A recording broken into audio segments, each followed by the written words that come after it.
Welcome everyone to Pickwick Monthly. I am Edward. Excuse me. I am Edward G. Pettit of the Rosenbach Museum and Library in Philadelphia, Pennsylvania, and my Pickwickian co-host for today is Kevin Quinn. Hi, Kevin. Hello, Ed. How are you? Good. Well, little frog there for a second. Well, it's not like Sherlock Monday. You don't have a beverage at hand, Yeah. or perhaps you do. Well, yeah, I put a little Jameson in my. It's hot cider, but I put a little Jameson in it. So that's for today. Well, everyone, what Kevin and I will be doing today is talking about Charles Dickens, the posthumous papers of the Pickwick Club, as it was first serialized in monthly parts from March 1836 to October 1837. So for 20 months, once a month, myself and a rotating set of co-hosts will talk about each serialized part. Along the way, I'll share sometimes items from the Rosenbach's collections. We have complete serial issues of the Pickwick Papers. We have a portion of the Pickwick manuscript. I can't wait to get to the chapters when we come up to manuscript. We also have many signed first editions by Dickens, earliest surviving literary manuscript. I'll have to share that one of these months. Letters, ephemera, and a lock of Charles Dickens's hair. So lots of stuff at the Rosenbach for Dickens, and we love him, and we love doing these kinds of shows. And I need to hit my record button.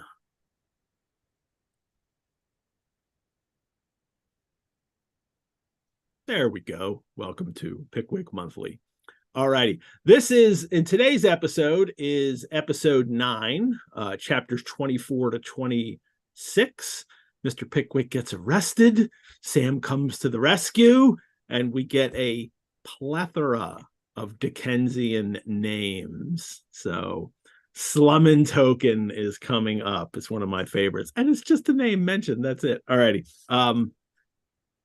Kevin, what's new with you? You have we were just chatting a bit, and you were recently reading some Shakespeare with a group, and it got you to think about Dickens. And what I found particularly interesting is you said that you were thinking about like what is Shakespearean about Shakespeare to us, and it made you, of course, think about what is Dickensian to us. And you were telling me how you think that is, or what that link is. Well, I was reading in the excellent Professor Paul Schlick's Oxford Reader's Companion to Dickens, that he says this episode with George Nupkins is the satire is Shakespearean. So, so when I did the reading of Richard II Thursday night with this group, which is called Instant Shakespeare, and it's really amazing. He's going on 25 years now. Paul Sugarman has read every Shakespeare play every year. So these folks obviously have a tremendous familiarity with, and we happen to have a really strong cast. And what happens, I think, in a play like that, a Shakespeare play, when the cast is strong, the small roles really pop because you've got great actors using the words to create the characters through Shakespeare. And, thinking about today, knowing that Paul Schlick had said, the Nupkins thing, that's Shakespearean, and I'm trying to figure out, well, what does that really mean to me? He's linking it to the satire, which, there's a whole lot there. Obviously, he's got these sycophants around him, right? Sucking up to the boss, Muzzle and Jinks and so on.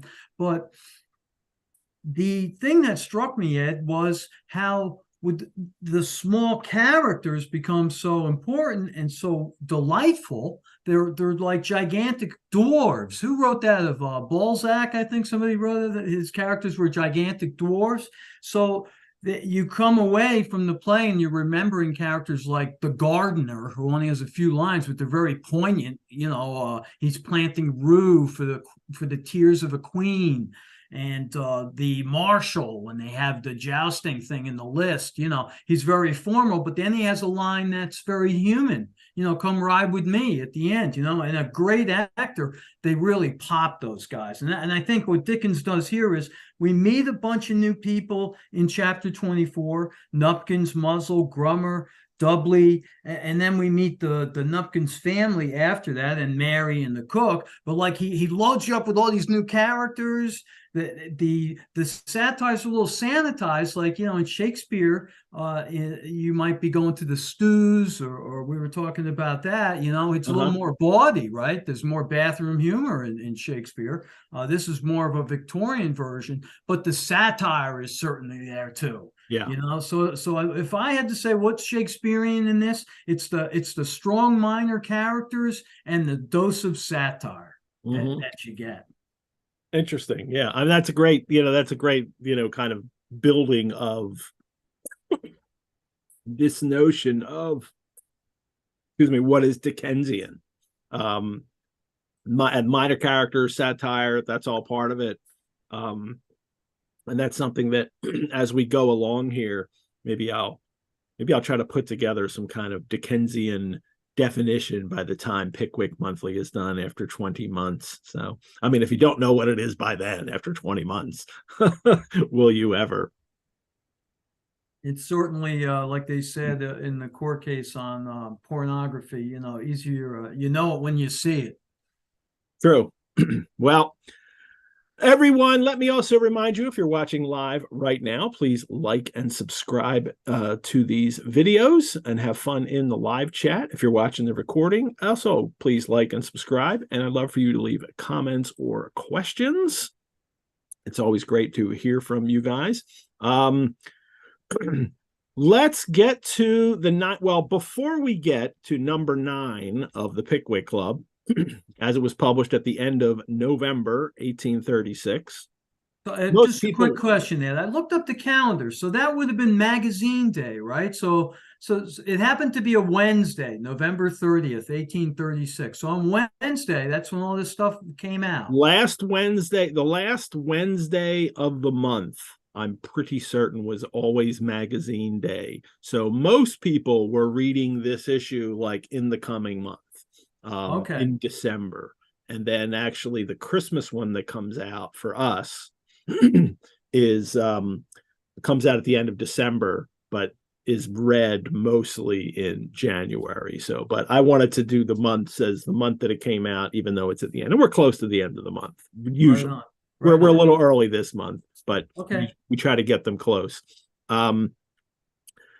Dickens, at this point in November 1836, has his raise goes into effect. He had negotiated this raise in the summer, and now he's paid £25 per month, up from the original £14 per month per issue, per number that he was making when it started. I mentioned, he will again renegotiate, and then he gets a big lump sum toward in 1837, and then the whole thing averages out to wind up being paid £100 per issue. So popular is it. And there was a letter to Chapman and Hall, his publishers, who were publishing Pickwick. Furnival's Inn, November 1st, 1836, Furnival's Inn, where he's still living, Tuesday evening. I am well aware of the lingering disease under which Mr. Pickwick has recently labored, and of the great aggravation of the symptoms which has gradually taken place. You may rest assured that the disease has reached its height, and it will now take a favorable turn.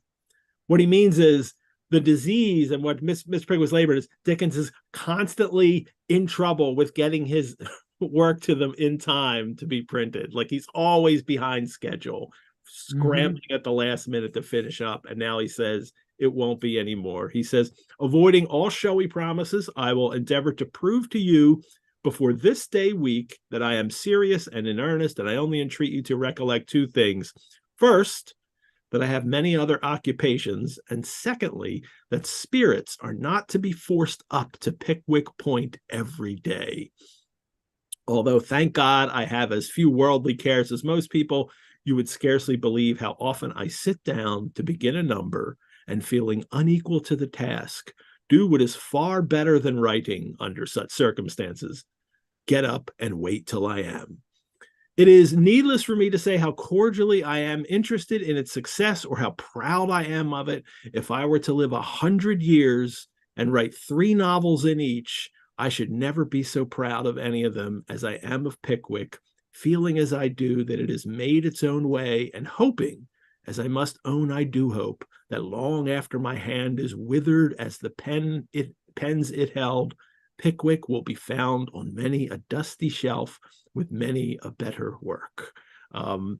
He's 9 issues in, and he's already like thinking of the legacy of Pickwick. Right. And he's 24 years old. He's thinking, yeah, how is he going to stand in posterity? Also, I'm reading from the Michael Slater biography, and he writes that on the 4th of November, he did a deal to edit Bentley's Miscellany, and that's going to pay him another £40 a month. So I think the salary of that will wind up being 20 a month, and then I see here, and then he gets an additional 20 guineas for writing 16 pages of copy. Okay, yeah, because you're absolutely right. Here it says, under an agreement signed on 4 November, Dickens was to get £20 a month for editing the Miscellany.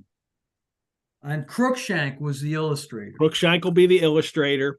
Bentley will get the copyright to the things that Dickens writes for it.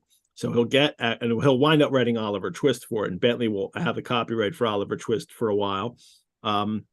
Bentley has the right to veto any articles, and Dickens has to agree to not conduct or write for any other periodical publication.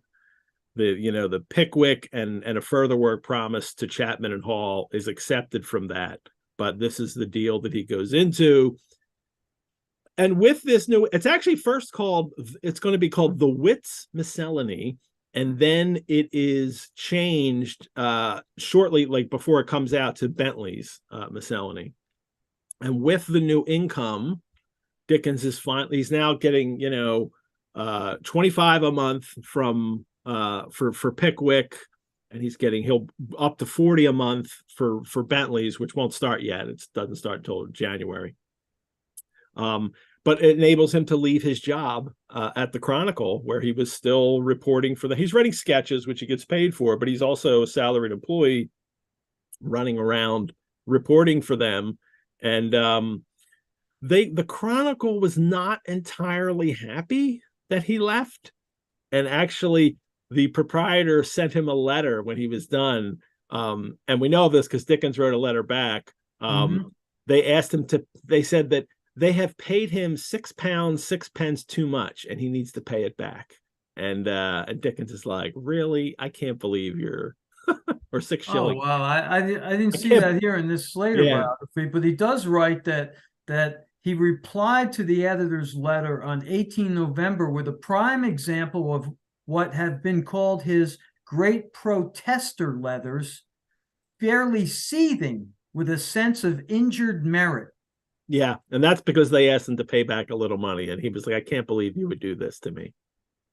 The people working there gave him a going away gift, like a cup, like the other reporters gave him like a cup or something like that. I can't remember what exactly they gave. They gave him a going away gift. They were all sorry to see him go. As I'm sure the proprietors were. They knew what a writer he was, and nobody, it seems, at that time of the people at the Chronicle could take down shorthand speeches as well as Dickens was doing and get those reports in on time, because he was a pure workaholic. Just worked. I remember somewhere people would ask for him as the reporter, people giving the speech, because they knew they had a better chance of what they actually said getting printed, because Dickens was so good at those so-called arbitrary characters that reappear in David Copperfield. But we're not here to talk about David Copperfield. So.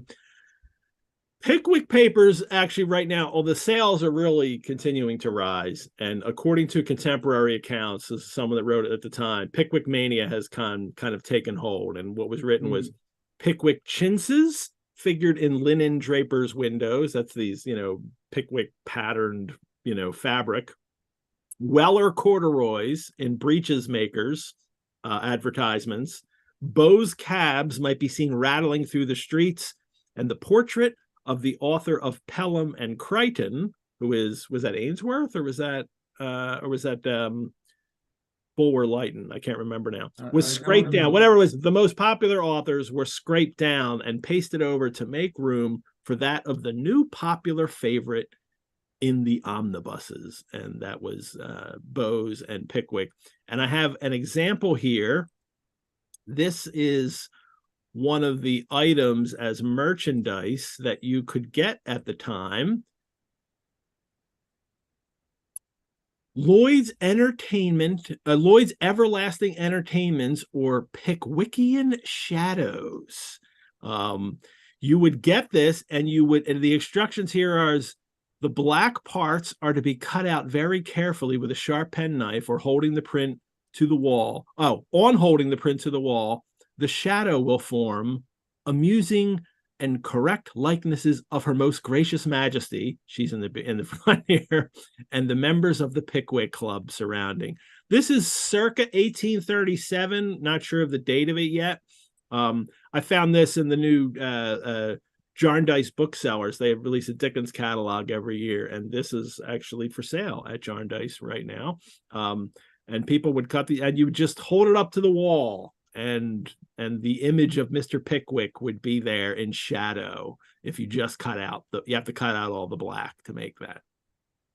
So, and of course, what's interesting to me here, Ed, is that, Snodgrass and Tupman, they didn't even make the cut. Jingle's in there, just Winkle. So what you were talking about last month, with Jake, about how this thing is sort of going from, the four guys in the corresponding club. Now you're really going to see it in this monthly part where Sam's the man here. He's the hero. Yep. You get Pickwick Sam, Sam's father, Tony Weller, the Fat Boy. The Fat Boy was so popular. And People then love the Fat Boy. They Jingle, still do. Job Trotter, and Winkle. But I find what's fascinating is at this time, I don't know, I guess to make it respectable, they still have to include the Queen. Like the Queen has to be like really. It's got to be the biggest too. Nothing against the Queen, but if you're reading Pickwick and want this, you're not getting it for the Queen. You're getting it because you want the Pickwick characters.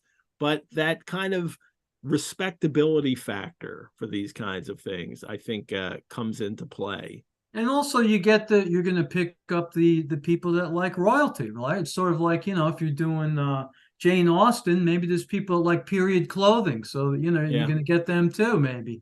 She is just as much a celebrity as the fictional characters are in their system. So, all right. Well, that was part of, as a very popular work here, that's kind of some of the little things that are coming out. And there was a letter that Dickens had written to his sister too on November 30th. And the whole letter is just, "Dear Fanny, here's the autograph. Faithfully yours, Charles Dickens." Obviously, Fanny had written to him and said, it's like some friend of mine, somebody I know wants your autograph. And so he's like, okay, so he signed it and sent. He's, and he signs it Charles Dickens. It would have been great if he had signed it Bowes, but clearly that's, but I this is how famous he's getting now. Now people are writing to him. We're asking his sister, "Oh, you're his brother? You're Bowes' sister? Could you get me his autograph?" And she asks him, and he sends it off. So and just a real kind of a quick story. I was reading Gerald Dickens, who performed so brilliantly in so many of Charles's readings and so on. He posted on Facebook recently, he was invited out to the West Coast to commemorate the sinking of some ship that Dickens had also been. And they asked him there to read the words of Dickens that Dickens read when he went there for the commemoration. So he did, and he said, for some reason, when he was out there, and I forget the exact context, he decided he was going to look up what was in the newspaper on the day that Scrooge, they refer to Scrooge as reading the papers when he's in the coffee shop, when he goes out to dinner. And sure enough, Scrooge, had he been reading the paper, would have read a story that included a reference to the Fat Boy. And I thought that was some real meta stuff going on, where, you have one character reading the paper, but that was the degree of cultural penetration, that these characters Yeah. became shortcuts for medical conditions. I think that was the context. It was about falling asleep, so they were talking about the fat boy. So even in 1843, he's already, creating a word and new meaning in the language through his characters. Well, let's get to this part today and see if we can get this done in a reasonable amount of time. Like all afternoon is what I call reasonable amount of time. We last left our heroes contemplating how to confront Jingle and his servant, Job Trotter, because Sam has found Trotter, the servant, and now they're planning. And Mr. Pickwick has also had, in last month's issue, had an embarrassing encounter with a middle-aged lady in yellow curl papers. And that'll come up here in chapter 24, wherein Mr. Peter Magnus grows jealous and the middle-aged lady apprehensive, which brings the Pickwickians within the grasp of the law. Peter Magnus, our red-haired gentleman who is at the inn to propose to a lady. Magnus's red hair, I mentioned it last time, and I had a note from you as a corresponding member of Pickwick Monthly. Kevin, you sent me a note about Dickens's red-headed characters, right? Well, red hair, as you know, Ed, I'm sure, was fraught to the Victorians with meanings, with sexual danger. Yeah. Those pre-Raphaelite Brotherhood guys, they were out there looking for the next looker or stunner, as they actually was their word, stunners. And, so they settled on folks like Lizzie Siddal and so on for that famous Ophelia bit. But I just kind of went into, I was using the Dickens, the David Perdue Dickens page, and I just scanned for red hair, and the list includes not a lot of good guys. You got people like Uriah Heep. Do you have the list in front of you, Ed? I have. I pulled the names I pulled out was Fagin and Toby Crackett, who was one of Bill Sykes's, friends from not a Oliver good guy. Twist. No. Sally and Samson Brass from Curiosity Shop. Not good people. Uriah Heep from David Copperfield, and Rigaud from Little Dorrit. And you had written to me that red hair was traditionally associated with Judas Iscariot in art, which he very much was. Sometimes, which there's no biblical textual basis. How did that come about? No, and it's red hair is also associated with people who were Jewish.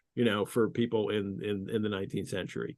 There's no textual biblical description I found. You wrote about that, but you wrote conclusion. Alas, but it seems Dickens was not a fan of gingers. Yeah, sadly true. But he wouldn't have liked the Weasleys. And that famous the pre-Raphaelite portrait that depicted in the House of Christ, Jesus was a young lad with red hair. Malay painting, Yeah, he Dickens hated the pre-Raphaelites. Oh boy, did he hate them. So yeah. And I should, by the way, for some of my comments, I should credit Lucinda Hawksley, because I referenced her excellent biography on Lizzie Siddal when she talks about this Victorian red hair stuff. That's a lot of where that comes from. Well, I don't think he's trying to paint this character will wind up being a little bit of a difference. Like he's foolish, but he's clearly not. I don't think he's an evil character.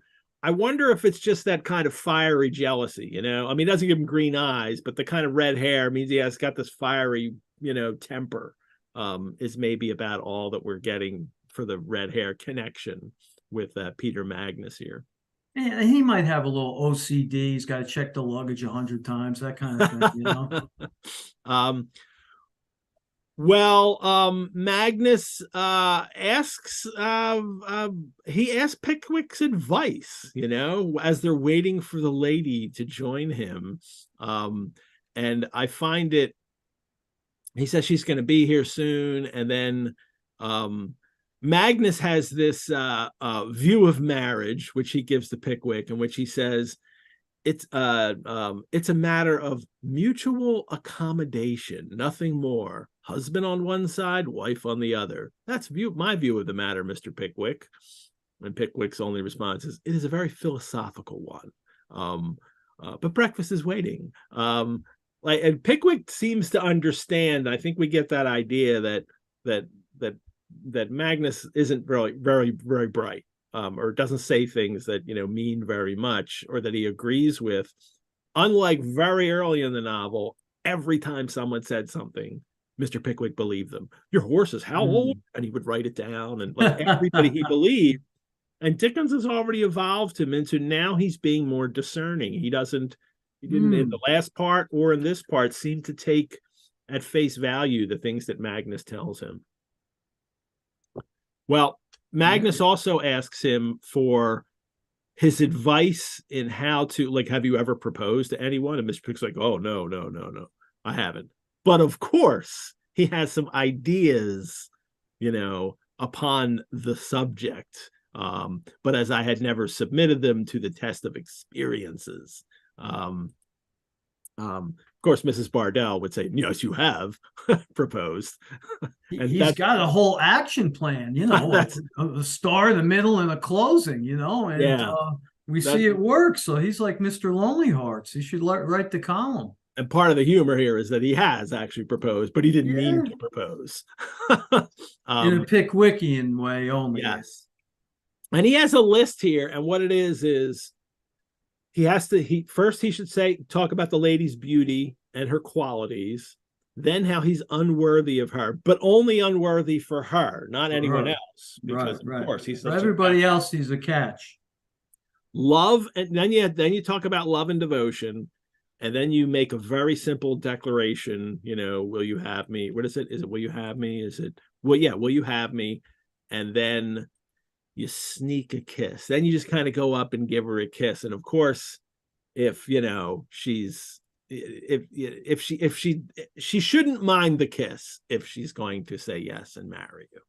So, and she has to have a handkerchief to be a proper lady. Yes, she will. Well, she will likely have a handkerchief. She will likely be embarrassed and hold it up, and because of the situation.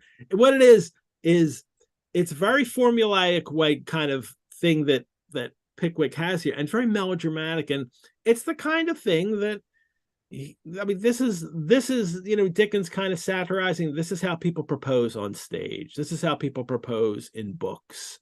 And Mr. Pickwick, with no real experience, at least that he knows of, no intentional experience of proposing, no romantic adventures, this is where he would get how to do it from the examples he sees on stage or in books.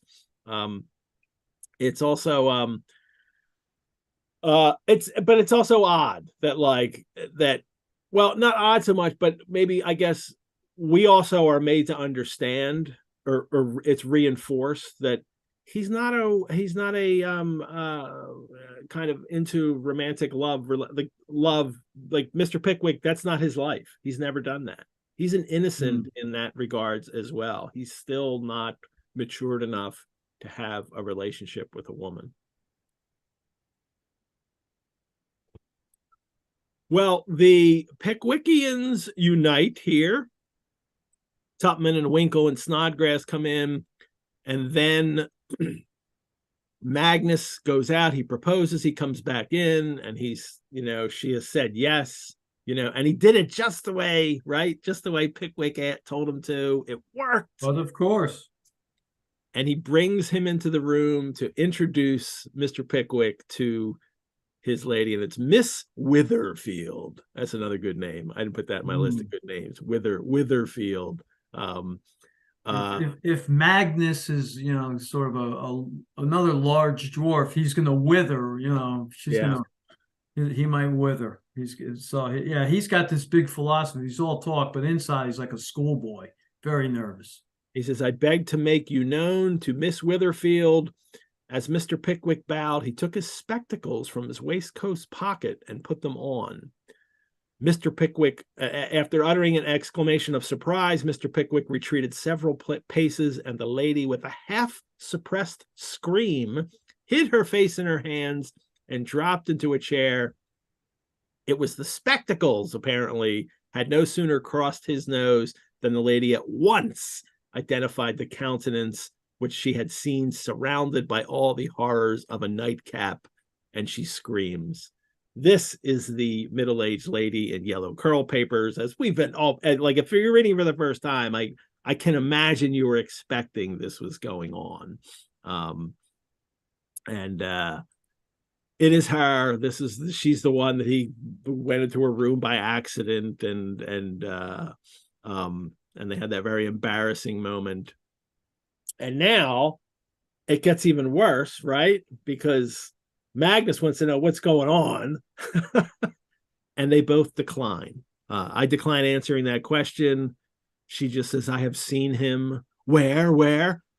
That I would never reveal for worlds. So he's got to expect the worst. I mean, to his credit, he's not being given any information here. All he knows is something has happened between the two of them, and he's not being told what it is. That it's too embarrassing for them. Well, I think for Mr. Pickwick, it's that it would be embarrassing for her.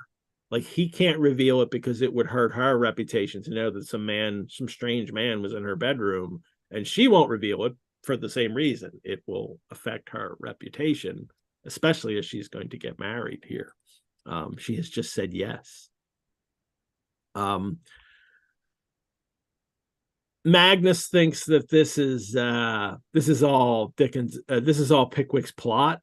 That he knows Pickwick is at the inn because he has told him to expose someone. It's Jingle that he's going to expose. So now he thinks maybe it was him. Maybe he's there to thwart his relationship. And we get this wonderful exchange here of never minds. Well, before that comes, he has to take off his green-colored spectacles. Yeah, which is different, right? Just to get the green-eyed monster of jealousy motif in there. So now, that's his character flaw. He's also jealous. I love that. Predisposed to see it that way. And he didn't have green spectacles when we met him in the last part. I think they were actually blue.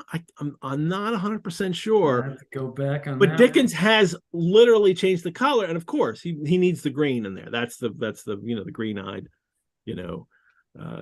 jealousy is monster of jealousy. Yes, so is green. That's the color for it. So and then we have this great exchange here about never minds. I'll start here, and then you can jump into there must be something. He says, you shall answer it, sir. Magnus is kind of challenging him. Answer what? Said Mr. Pickwick. Go ahead. Never mind, sir, replied Mr. Magnus, striding up and down the room. Never mind. There must be something very comprehensive in this phrase of never mind, for we do not recollect to have ever witnessed a quarrel in the street, at a theater, public room, or elsewhere, in which it has not been the standard reply to all belligerent inquiries. Do you call yourself a gentleman, sir? Never mind, sir. Did I offer to say anything to the young woman, sir? Never mind, sir. Do you want your head knocked up against that wall, sir? Never mind, sir. Finish. It is observable, too, that there would appear to be some hidden taunt in this universal never mind, which rouses more indignation in the bosom of the individual addressed than the most lavish abuse could possibly awaken. Mm-hmm. So, I love this Dickens focusing on just this one little phrase, this never mind, and pulling out all the comic possibilities that could happen with it. And it's a challenge. He's in a sense, this is, duel worthy. You shall hear from me, kind of thing. And it completely, it really, this is when he gets really angry now with all the never minds after that. He proceeded to work himself into a red-hot, scorching, consuming passion, and to talk about what was due to his own feelings and all that sort of thing, and shaking his fist in Mr. Pickwick's philanthropic countenance. That Mr. Pickwick's not getting upset over this apparently yet. And then he tells Mr. Pickwick he should hear from him. And then Miss Witherfield is rushed in terror from the room. She realizes that, oh no, they're going to have a duel over me. And her response is to she imagines that a full-length portrait of Mr. Peter Magnus borne home by 4 men with the embellishment of a whole barrel full of bullets in his left side. She's thinking he's going to be killed over this now, so she figures, I'm going to go to the principal magistrate of the town and have Mr. Pickwick and Tupman, who has come into the room at this point, have them arrested. Well, now we get the great Nupkins, the first George Nupkins scene here. And this is, I recently shared, there was a review in a journal called the Athenaeum, in December 3rd issue. They reviewed all of Dickens, all the Pickwick parts up to number 9. And it's a very praiseworthy review. And I found that odd too, because the other books reviewed were they were not comic, serial novels. They were like, historical accounts of Spain and kind of data about, one of the northern countries in Europe. I mean, like historical stuff, nothing like this. And I found it interesting that this novel has become so popular that the Athenaeum needs to review it. Even just a monthly serial that they're reviewing. I thank you, Ed, for putting that up, especially the expanded one where you showed everything, and it read more like piracy than a review to me, because if you break it down, 85% of it is Dickens writing, not the reviewer. Yeah. There's a couple paragraphs. Maybe it was just so popular. It was just another way to get his words on the page. And I doubt that they compensated Dickens for that, right? No, but it serves as a way of, introducing people to the text, so then they will go get it. So it helps Dickens, it helps Chapman and Hall selling this. It's a couple paragraphs of review, and then it's just large excerpts. It's just like a line in between, like, and now check out this great scene. And one of the scenes they chose was this, and it really does work as much as an advertisement for the Pickwick Papers as it does a review, more as an advertisement, I think, than it does as a review. And the George Nupkins here he is described. Now, George Nupkins, Esquire, the principal magistrate aforesaid, was as grand a personage as the fastest walker would find out between sunrise and sunset on the 21st of June, which, being, according to the almanacs, the longest day of the whole year, would naturally afford him the longest period for his search. I like that. Dickens having fun with language and just going on there.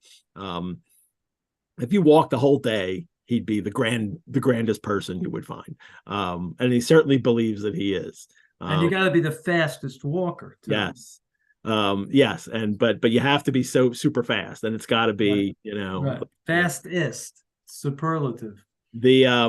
And he is a little annoyed that day. He's a bit irritated because all the day scholars, the boys in the largest day school, had conspired to break the windows of an obnoxious apple seller and had hooted the beadle and pelted the constabulary, probably with apples.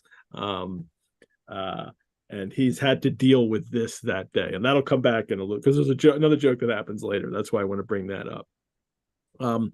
He is a local magistrate, and for maybe someone reading this first time, what this local magistrate does is, in a small town, he takes care, or even a larger town, he takes care of the day-to-day legal issues, and he like something like this he takes care of.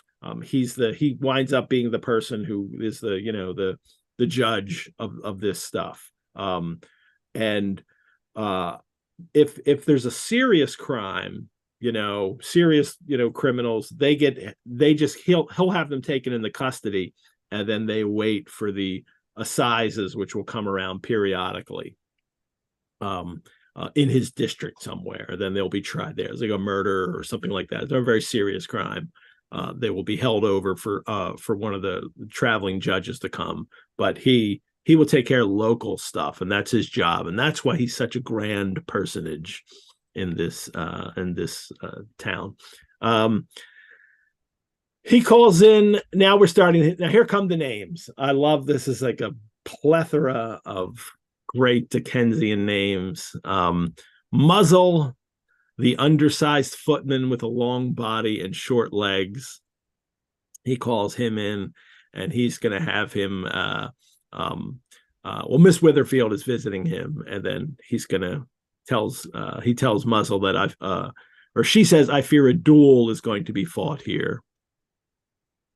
And then Nupkins has to puff himself up and say, "Oh, I'm not afraid. Like a duel. Let me tell you, did you happen to hear, ma'am, that I rushed into a prize ring on the 4th of May last, attended by only 60 special constables, and at the hazard of falling a sacrifice to the angry passions of an infuriated multitude, prohibited a pugilistic contest between the Middlesex dumpling and the Suffolk bantam, the two boxers, from having their illegal prize fight in his district." A courageous man who will rush into a ring with only 60 constables to support him. But he did that, so he has no fear of stopping these two duelists. This is not a big deal. He calls in his clerk, Mr. Jinks, another great name. Well, what I like too is Nupkins won't call Jinks himself. He has Muzzle go get him. Yes. Muzzle calls him in, calls him your worship. We'll get to what someone else calls him in a little while. He has Jinks come in. Jinks is a pale, sharp-nosed, half-fed, shabbily clad clerk of middle age. He comes into the room, and then Nupkins over this whole scene. Actually, the next scene, he kind of really lords it over his servants.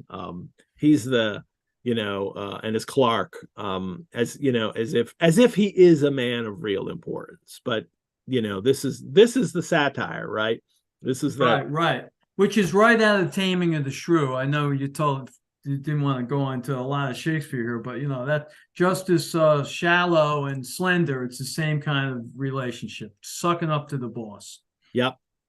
And Dickens is, this satire that Dickens is conveying to his readers especially then. I mean, and it's still true that the people, all too often you have to endure the kind of officials in your life who really think that they are doing some grand thing and lording it over everyone, and that's certainly true for Dickens's audience at the time. He asks the name of them, and and Miss Witherfield says it's Mr. Pickwick and Tupman that he needs to arrest. And then he says, "The other principal, you say, has absconded, ma'am?" "Yes," replied Miss Witherfield with a short cough. So she lies. She says that the other one, Magnus, who she wants to marry, has left, so they won't arrest him. She only wants Pickwick and Tupman arrested, so she's saving him. We get another name. He asks Muzzle to call in Grummer. So it's Muzzle, Jinks, and Grummer so far. He calls him in, and he's an elderly gentleman in the top boots, who was chiefly remarkable for a bottle nose, a hoarse voice, a snuff-colored surtout, and a wandering eye. So we kind of met him before when he was talking about the boys who were on half holiday. He talked about the top boots gentleman, but now we know who this is. Grummer. Yes, he's one of the ones that was kind of, pelted by the boys, right? Yes. Right. And of course, not to steal your thunder, but his tagline isn't your worship, it's your wash up. Yeah, your wash up. So, and his job seems to be to listen to Nupkins every single day as Nupkins tells the story of the Middlesex dumpling and the Suffolk bantams. That's kind of like his job security. You recollect the case of the Middlesex dumpling and the Suffolk bantam, Grummer? As indeed it is not likely he would, so long as it continued to be cited daily. And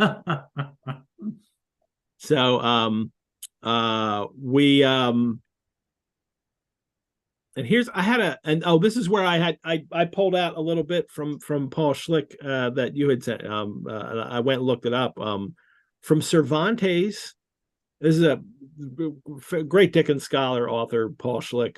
From Cervantes and the 18th century stage, Dickens took the motif of an unworldly master with a worldly wise servant, the club device, the reluctant duelists, and the nocturnal adventures, which were other stock motifs. And then he wrote, the satire on Nupkins is Shakespearean. So Schlick writes about Dickens pulls from different authors. You can find some Shandy and some Lawrence Stern, some Shandy elements in this novel. Dickens is, of course, hugely influenced by Fielding and Smollett, all those great 18th century novels, and Cervantes even earlier. But Dickens would have read him in the 18th century English translations that he's influenced by in coming up with his own comic world here. And of course, Cervantes and the servant that looks after the master is one dynamic, but we're also going to see in this book, and we get into it in the next chapter, 25, when he yells Pickwick and principal. Sam sort of gets educated too, Ed, because Sam is kind of a rough and tumble guy and maybe doesn't have enough principle. So Sam sort of learns as time goes on that there are some things worth fighting for. Mm-hmm. Well, everyone retired. Read this little paragraph here. Miss Witherfield retired. It's just a little comic paragraph that I think works really well, and it's just the rhythm of Dickens here. Miss Witherfield retired, deeply impressed with the magistrate's learning and research. Mr. Nupkins retired to lunch. Mr. Jinks retired within himself, that being the only retirement he had, except the sofa bedstead in the small parlor, which was occupied by his landlady's family in the daytime. And Mr. Grummer retired to wipe out by his mode of discharging his present commission the insult which had been fastened upon himself and the other representative of his majesty, the beadle, in the course of the morning. Everyone's retiring to something. I mean, that he's alluding to when the boys were rioting. But this is a perfect example of what you were talking about earlier, this kind of Dickens creating these minor characters, but giving them so much depth. This kind of like, there's so much about their character and just these little tiny details. Jinks, he can't even, the small sofa bedstead that's his, he can't retire to because the family takes it over in the day. Little notes like that, and Grummer's, kind of, the way he has to deal with the insults that he's always under in trying to, discharge his job. I love this these are the moments here that this to me is Dickensian then. So, all righty. Well, we're back at the inn, and I forget, is this the White Horse? I'm trying to remember that, right? This is the White Horse that they're staying in. Still in the White Horse, yes. Right. Which I posted on the page is they're saying it's fallen into disrepair and it's available. It has, a few pounds, shillings, pence to they've been trying to get someone else to reopen it, and it hasn't happened yet. It did for a little while, and I read some of the reviews. It was like it was really run down. They're not being run well, and now it's not no one. I think it's closed, and now they're trying to get someone to come in and reopen it so it will last. Well, Dickens. It's funny how often I intertwine Dickens and Pickwick constantly. They really are. I mean, he is and he's not. I mean, Mr. Pickwick is not Dickens. There are other characters in his novels that really have a lot of him in them, but in my head, they are so intertwined. Pickwick and the Pickwickians are in a room having a meal, and they're interrupted by Mr. Grummer into their private room. And that's what Snodgrass tells him. This is a private room, sir. A private room? Mr. Grummer shook his head and replied, no rooms private to his majesty when the street doors once passed. That's law. Some people maintains that an Englishman's house is his castle. That's gammon. That's just nonsense, right? He is going to arrest them. He says, my name's Law. Would say law. Read that. Law, replied Mr. Grummer. Law, replied Mr. Grummer. Law, civil power, and executive. Them's my titles. Here's my authority. Blank Tupman, blank Pickwick, against the peace of our sovereign Lord the King, stated in that case and provided and all regular. I apprehend you, Pickwick Tupman, the aforesaid. He is, and then he calls in the others to help him. Dubbley, another great name here. He calls in Dubbley, a dirty-faced man, something over 6 feet high and stout in proportion. So Dubbley's the big brawny one that they bring in to arrest them. And Pickwick is, of course, defiant. It was his firm intention to resent this monstrous invasion of his privileges as an Englishman the instant he was at liberty, whereat the parties then and there assembled laughed very heartily, all the constables coming to arrest him, with the single exception of Mr. Grummer, who seemed to consider that any slight cast upon the divine right of magistrates was a species of blasphemy not to be tolerated. Mr. Pickwick continues and says, you're not going to lead me through the streets like a common criminal. And Grummer realizes, you know what? It's still a half holidays and those boys might be still out there. So I don't know if I want to risk that either. All the boys will start throwing apples at him again. And they discover that there is an old sedan chair back in the inn yard. And isn't there always, when you need one, one with a hole in the roof, it's convenient.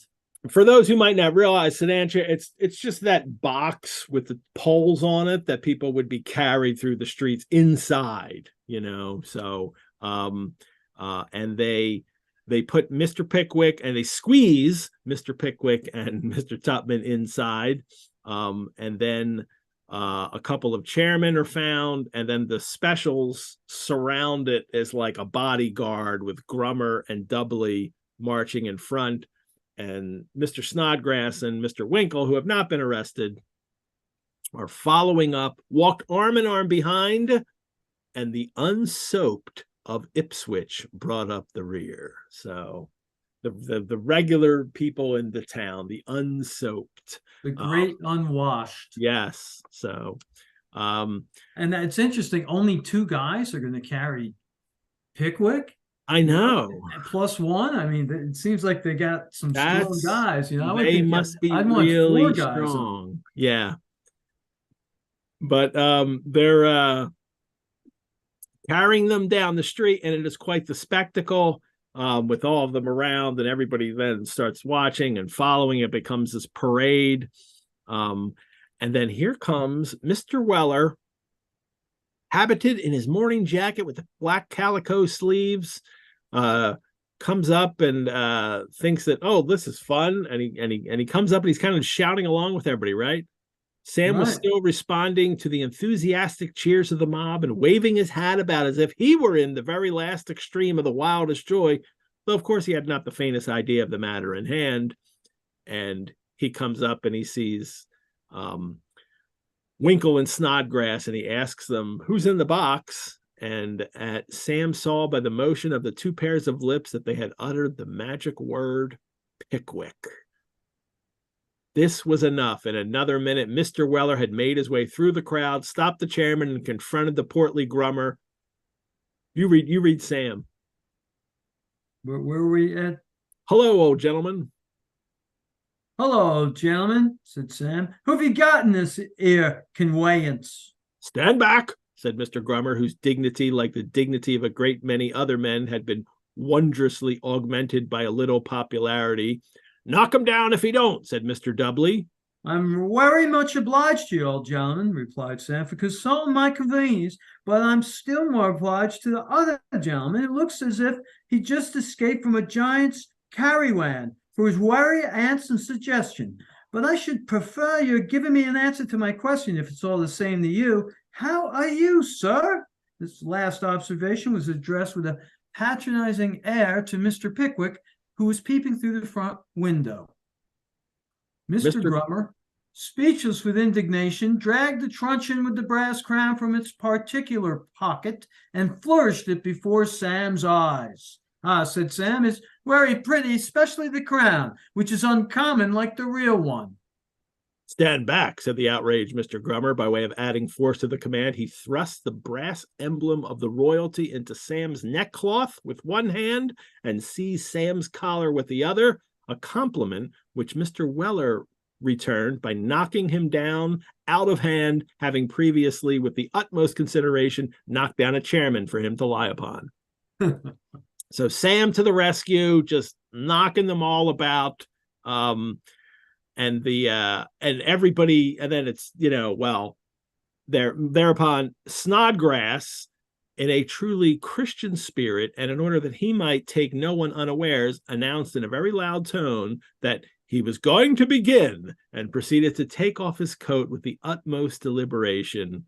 He was immediately surrounded and secured. Oh, and I skipped Winkle.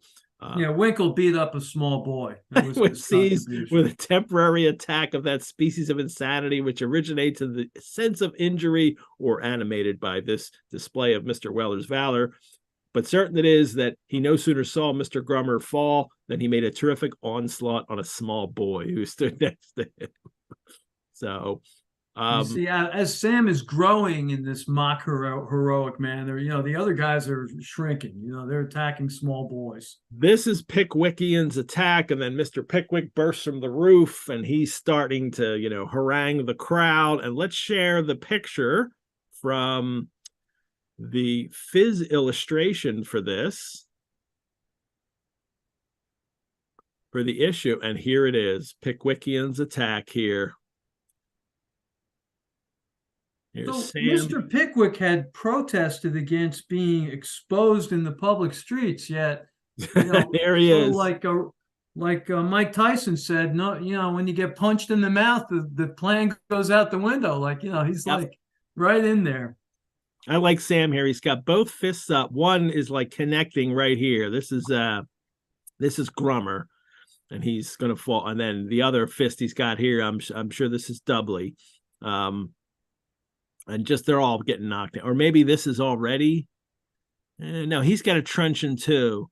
And he's falling, and the chairman's down already. Maybe this is over here is, I don't know which is which. What I was trying to figure out, Ed, was who's wearing the top boots? Can we see any top boots?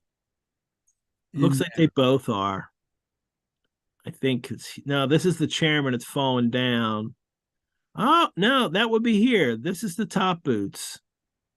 So this then would be Grummer in the top boots. Grummer. Yeah. And with his truncheon going backwards. Yeah, and this must be Dubbley, especially because he's bigger. And then here's, who's this Winkle, in the way Fizz has it, he's taking care of this boy, but the boy's just like laughing and giving him the the business with the hand. And this scene really lends itself to Fizz's strengths, right? Like Paul Schlick writes here, Boz proved himself the ideal illustrator for Dickens, a skilled and rapid draftsman with a visual imagination that lent itself to comic and grotesque designs, and perhaps most importantly, a tractable nature, which enabled him to give satisfaction to Dickens. This is one of my favorites. I mean, this is, the action in this, all the different faces that you can see, the one in agony down here, somebody's landed on him. You know what? Now that we're at it, maybe this must be Grummer because he's landed on the chairman and he has top boots on. Okay. So this must be Grummer here who's landed. He's already punched him. This is his fist here. He's already knocked him down. And now he's just hitting everyone.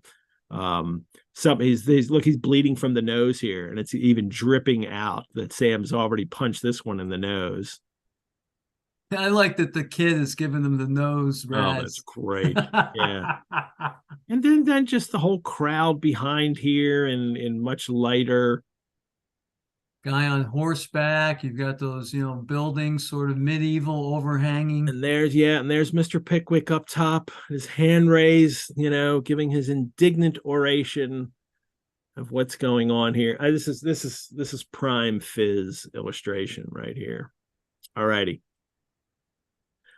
Let me at this moment thank everyone.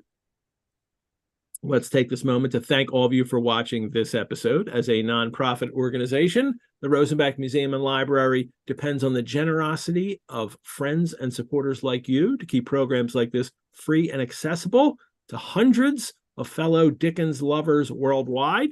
If you would like to donate to the Rosenbach, you can do so at our website, or you could also become a member. Membership gives you free museum admission, discounts on programs and courses, exclusive invitations to members-only events, and frequently and always early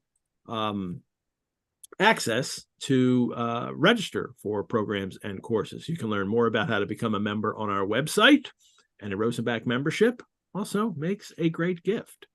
We have lots of great in-person and virtual programs and courses at the Rosenbach. Our winter offerings will be posted soon. The programs and courses running from January into March.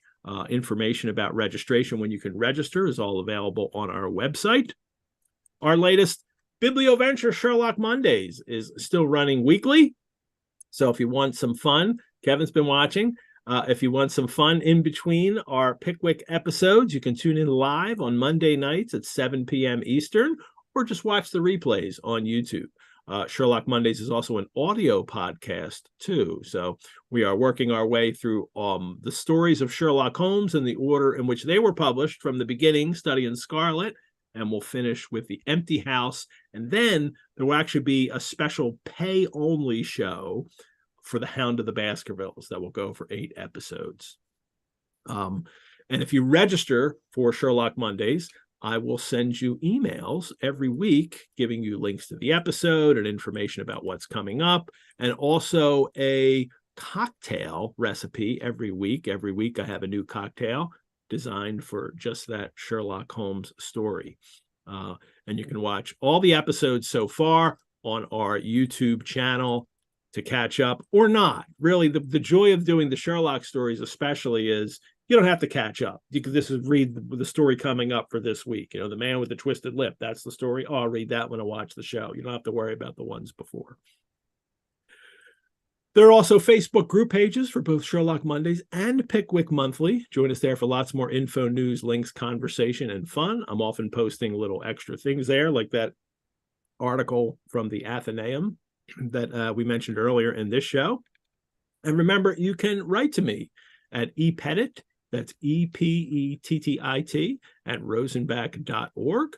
And if you do, I may share your questions and comments on this segment called The Corresponding Members of Pickwick Monthly. And we just have one here today. Well, we would have had two, because our co-host Kevin Quinn actually wrote to me about red hair We've already discussed that, though, at the start of today's chapters. But I also heard from Henrietta J., who wrote to me about the new book on Dickens by Helena Kelly, an Oxonian. And the book is called The Life and Lies of Charles Dickens. Now, I had actually read an excerpt of this, and I wasn't sure I was going to read it. I mean, I never shy. Kevin, you know this. I never shy from talking about the character faults of Dickens or really any author, right?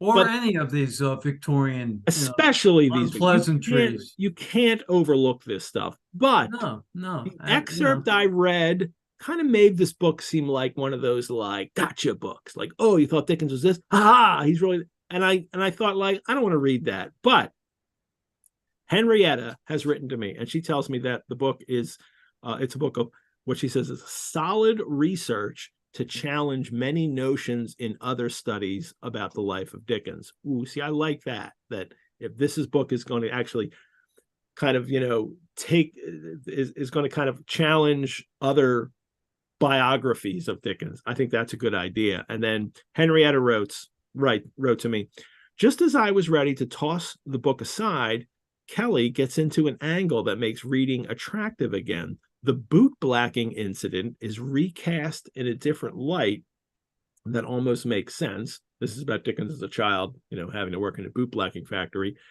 She says, Henrietta writes, time to Dickens and in Dickens is elastic.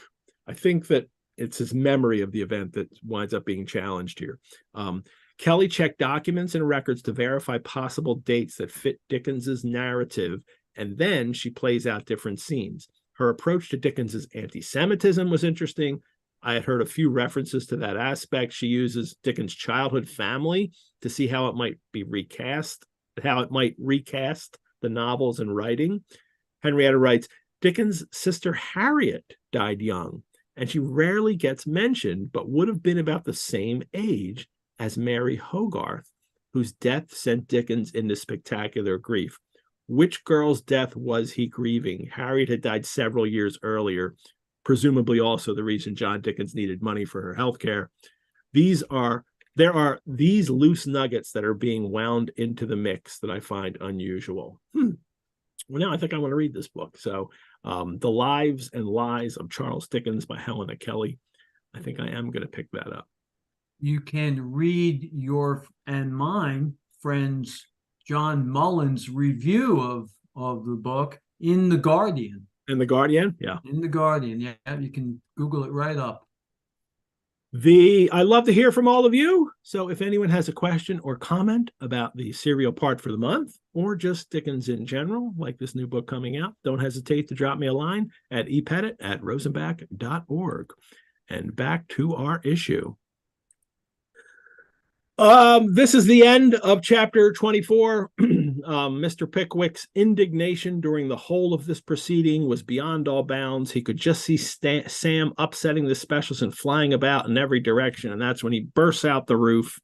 And then they grab Sam and they arrest Sam too, and to bring him along, and then they proceed to the magistrate's house. The chairman trotting, the prisoners following, Mr. Pickwick orotizing from the roof, and the crowd shouting. So they are going on to the house, to the magistrate's Nupkins. This is Nupkins that they're going to go to. Chapter 25, showing among a variety of pleasant matters how majestic and impartial Mr. Nupkins was, and how Mr. Weller returned Mr. Job Trotter's shuttlecock as heavily as it came, with another matter which will be found in its place. So, which would be the last chapter of this part, which is kind of quick. But the chapter 25 here, they arrive. It turns out, and what we learn is, what Sam realizes, it turns out that Nupkins' house is the, he says, when Mr. Weller's anger quickly gave way to curiosity when the procession turned down the identical courtyard in which he had met with the runaway Job Trotter. And this is the very house where, with the green gate, that Job Trotter has been wooing this cook, and he wants to go into the chandlery business with the cook. Her money, of course, so to go into the business, and he will marry her. Well, look, Ipswich is a small place. Jingle's going to target the local, movers and the shakers. So, yeah, is it a coincidence? Yeah. Is it plausible? Yeah. This is clearly where Jingle would have gone. Jingle's going to this magistrate who really thinks too much of himself, so he's going to be easier to fool. This is the house that Jingle definitely would go to con someone. They are brought before Nupkins, who, of course, is tried to impress them with an adequate idea of the stern majesty of the law. It's a new hat for this. He's in front of a big bookcase and a big chair behind a big table before a big volume. This is, Mr. Nupkins, looking a full size larger than any one of them, big as they were, which I think is interesting, because I wonder if Dickens isn't trying to make us realize that, like, wait, if Nupkins thinks that everything that he has is big will make him look bigger, actually, it's going to make him look smaller because everything else is oversized around him. I remember watching Land of the Giants as a kid. I'm sure you do too. Right? Those giant needles and thread. Yeah. So that's partly the foolishness of Nupkins, thinking that this will impress everyone. Like that. Everything around me is big. Well, Grummer brings him in. This here's Pickwick, your wash up.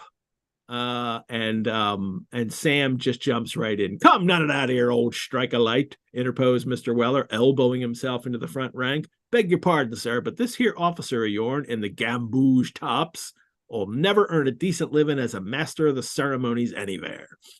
Sam's just kind of come in with a joke right off the bat, but it's also that, before we get to the Wellerism, that, Sam is, well, let's get to the Wellerism, because then at the end of it, why don't you do the Wellerism there?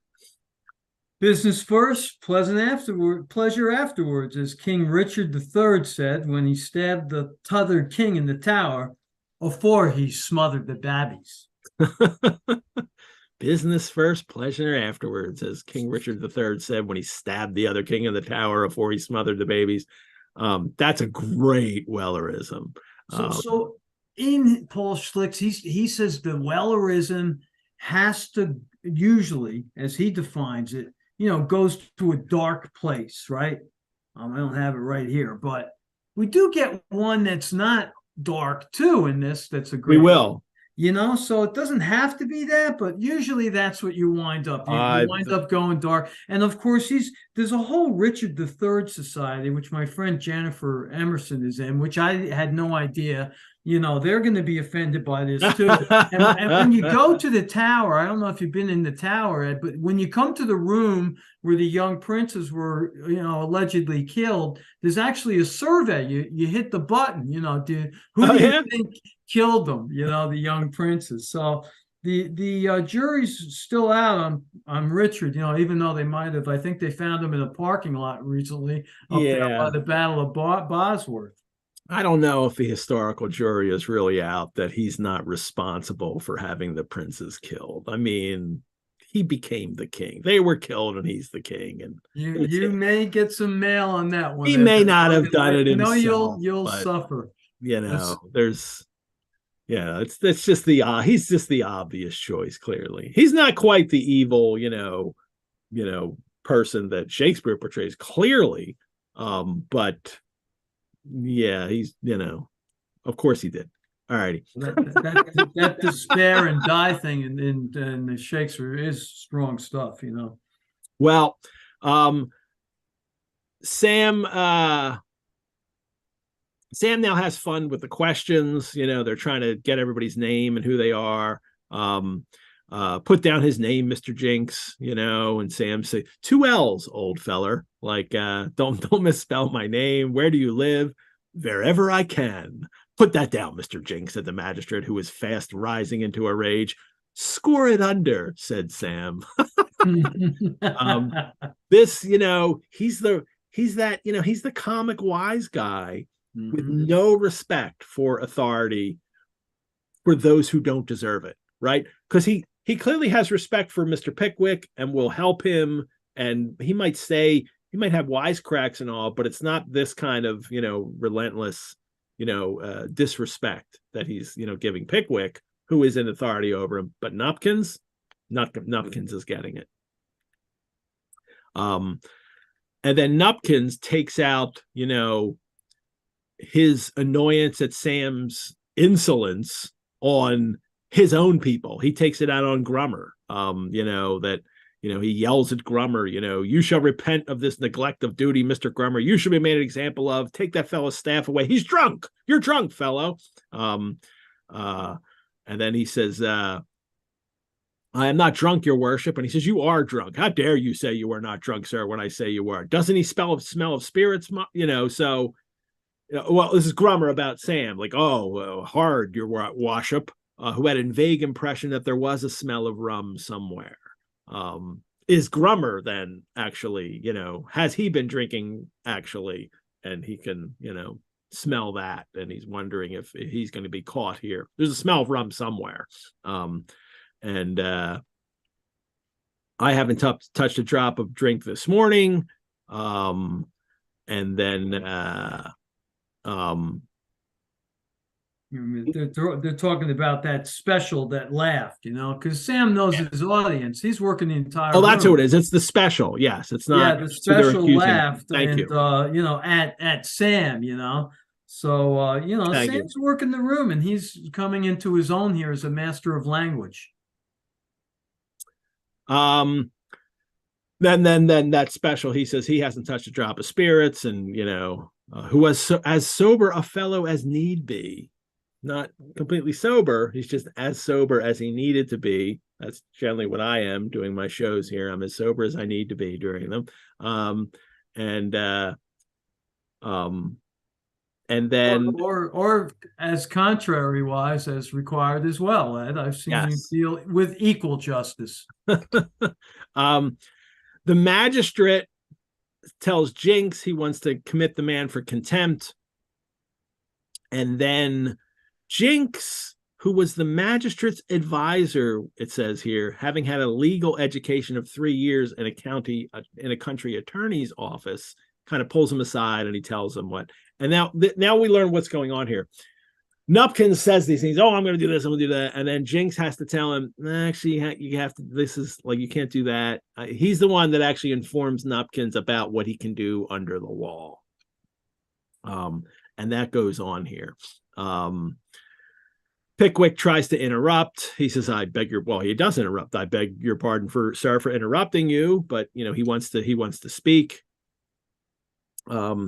He has a right to be heard until I am removed by force. And Sam, Pickwick and principle. That's Mr. one of my favorite lines in the whole book. It's just Sam, be quiet, said Mr. Pickwick. Dumb as a drum with a hole in it, sir, replied Sam. You can't just say yes, it's got to keep going. You can't just keep quiet. Right, he has to come back with something. But Pickwick and principle, Sam cheers him on. And then Jinks actually and then Nupkins is like, no, you can't speak. And Jinks is like, you have to let him speak. That's part of the law. You have to let him have a say here if he's being accused. And so now he's going to fine everybody and he's going to hold them for, to bail. And to bail means that like someone from the town has to verify for them, or if Pickwick disappears, they would be arrested, So this is all going on. And then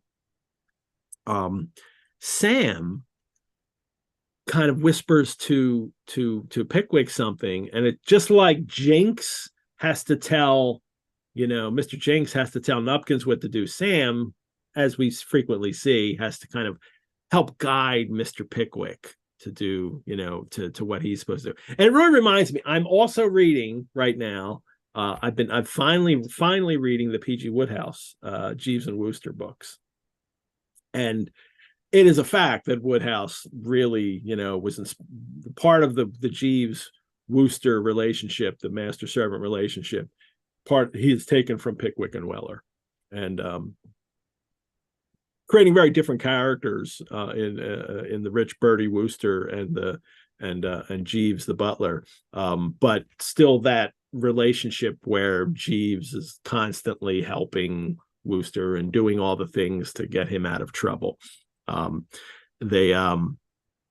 what Sam lets Mr. Pickwick know is that this is the house that Jingle's been visiting, and so we need to use that. Mr. Pickwick asks for a private audience, and then of course Jinks has to say yes. You have to give him then Nupkins himself says, okay, I'll give you a private audience, and he does, and they tell him that Pickwick says, I have every reason to believe, sir, that you are harboring in your house a gross impostor. Two, interrupted Sam. Mulberry again, all nater for tears and villainy. That it's also, Job Trotter and the mulberry coat that he can't, let go of.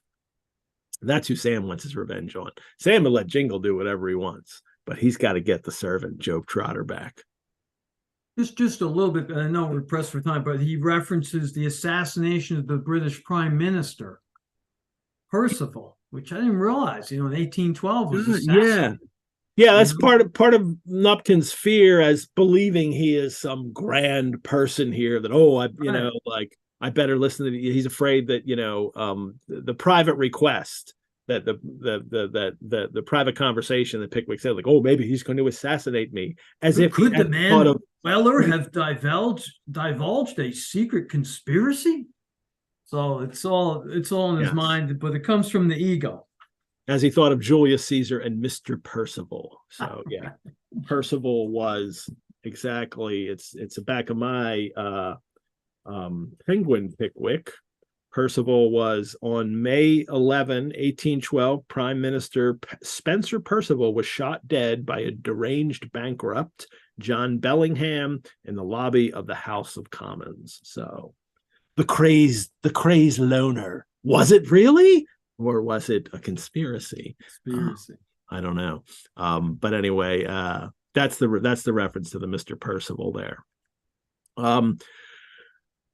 Pickwick informs them that,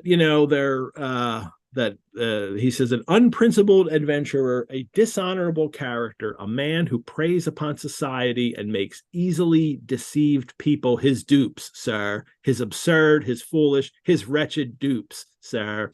So, of course, Pickwick telling Nupkins this, he's the dupe. Nupkins is the dupe. He's the easily deceived here. Pickwick's, in trouble here, but luckily he's not. Because Nupkins can't face the shame that would come upon him for accepting. Ooh, that's a good one. That's in the which edition is this? The Inner Sanctum edition. Yeah, the Inner Sanctum edition. You can just see, he's Prime Minister and Julius Caesar all rolled into one. That giant. His ego is not going to take getting duped here. It says, as the narrative proceeded, this is Dickens telling him about Jingle, all the warm blood in the body of Mr. Nupkins tingled up into the very tips of his ears. He had picked up the captain at a neighboring race course, charmed with his long list of aristocratic acquaintance, his extensive travel, and his fashionable demeanor. Mrs. Nupkins and Miss Nupkins had exhibited Captain Fitzmarshall and quoted Captain Fitzmarshall and hurled Captain Fitzmarshall at the devoted heads of their select circle of acquaintance until their bosom friends, Mrs. Porkenham and the Misses Porkenhams and Mr. Sidney Porkenham, were ready to burst with jealousy and despair. And now to hear, after all, that he was a needy adventurer, a strolling player, and if not a swindler, something so very like it that it was hard to tell the difference. Heavens! What would the Porkenhams say? What would be the triumph of Mr. Sidney Porkenham when he found that his addresses had been slighted for such a rival? How should he, Nupkins, meet the eye of old Porkenham at the next quarter sessions? and what a handle would it be for the opposition magisterial party if the story got abroad. So political ramifications in Ipswich. A question we should always ask, though, right? What would the Porkenhams say? And never mind the Griggs or the Slummintowkens. It is yes. Well, we'll get their name mentioned a little, but the names in here is just absolutely, fabulous. But it's the societal shame that has, Nupkins so upset here that they have brought this man. They didn't just bring this man into the house, they've introduced him around to the Porkenhams of all people. And it will not bode well for him. And Henrietta Nupkins, I guess, had marriage prospects with Sidney Porkenham, so that's upsetting her. Yes, her future there, maybe. Perhaps. And now, so she's got more reason to be angry about because she was apparently about to overthrow him for Captain Fitzmarshall.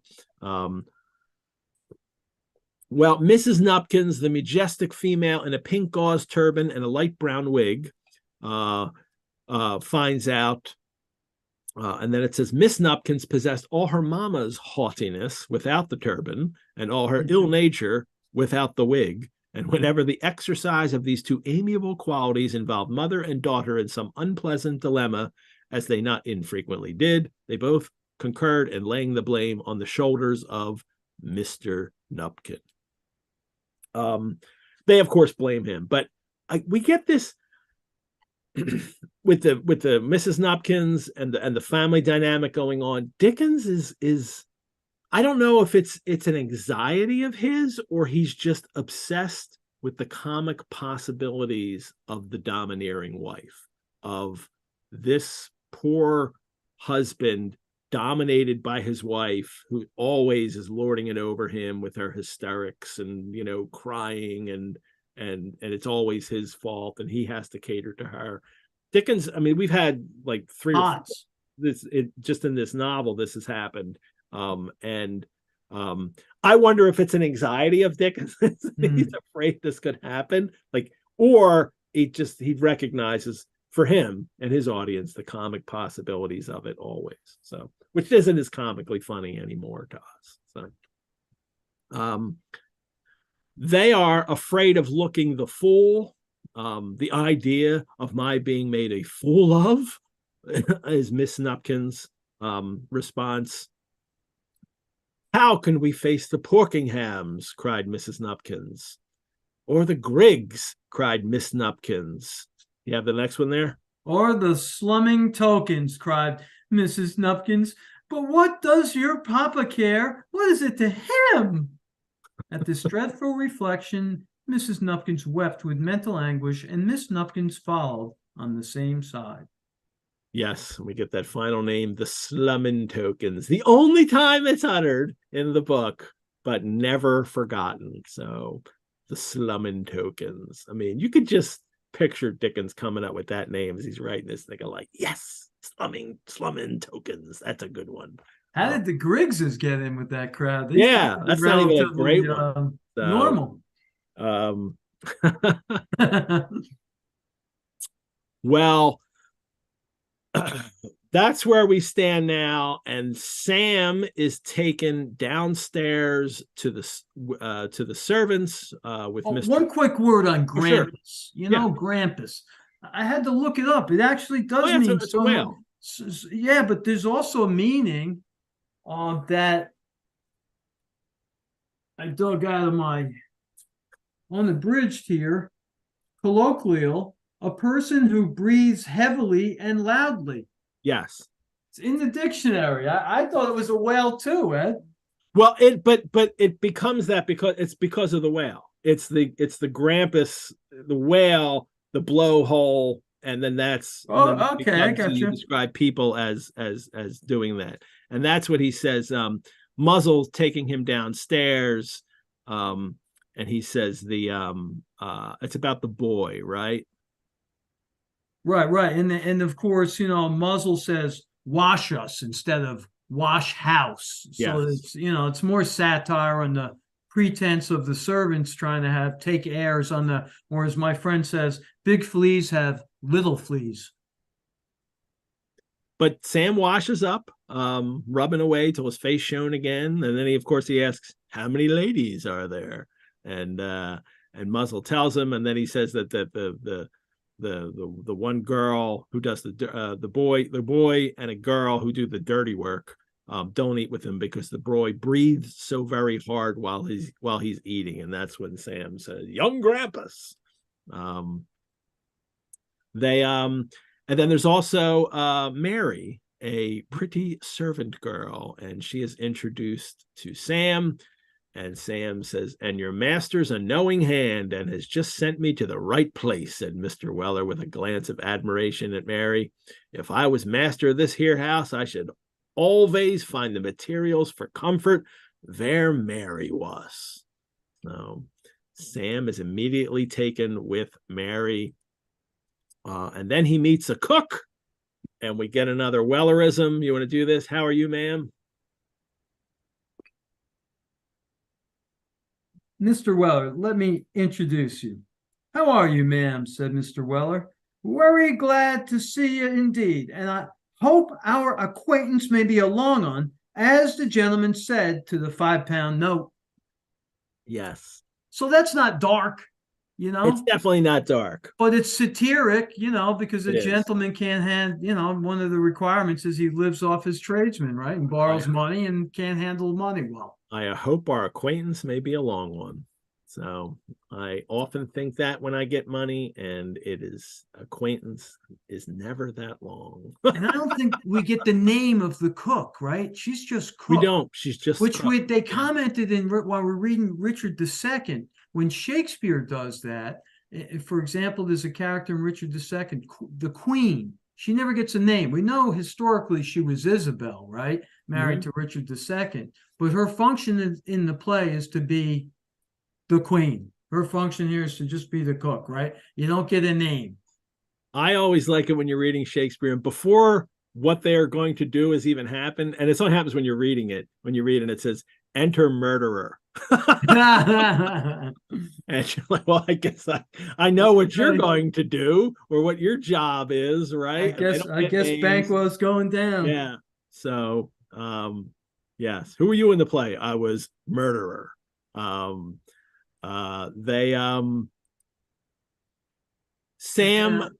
Sam is really turning on the charm here. Yes, and they have they're going to have a toast here, and Mary laughed, and the cook laughed, and Mary says, "I hadn't got a glass," and Sam says, "Drink with me, my dear," said Mr. Weller. "Put your lips to this here tumbler, and then I can kiss you by deputy." Meaning she will drink from the cup and then he will drink from the same spot. The deputy proxy acting for it, like the glass will take the place of her lips. He'll get to kiss her by just kissing the same part of the glass that she did. I love that line. "Put your lips to this here tumbler. Wonderful. Kiss you Wonderful by deputy." Stuff. Well,